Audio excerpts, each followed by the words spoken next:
आमच्याकडे संख्या आहे. आमच्याकडे 9 उमेदवार निवडून येण्याची संख्या संयुक्तपणे महायुतीच्या माध्यमातून आम्ही सर्वांशी संपर्क संबंध करत या संदर्भामध्ये भारतीय जनता पार्टीने आपल्या आमदारांसाठी व्हीप जारी करत आम्ही 9 आमचे विधान परिषदेचे उमेदवार निवडून येऊ या संदर्भामध्ये आमची रचना केलेली आहे.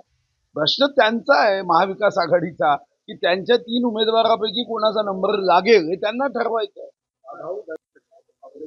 नाही, कोणत्या संविधानाच्या तरतुदीनुसार, कोणत्या नियमाने, कोणत्या कायद्याने, मला वाटतं सेक्शन टाकलं पाहिजे त्यांनी. अशा पद्धतीने जेव्हा पराभूत होण्याची भीती निर्माण झाल्यावर महाविकास आघाडीचे लोक यांना मतदान करून ही हुकुमशाही प्रवृत्तीचं लक्षण आहे.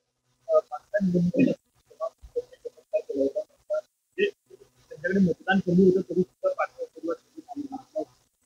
यावेळी सुद्धा असं आहे, 9 उमेदवार निवडून येईल.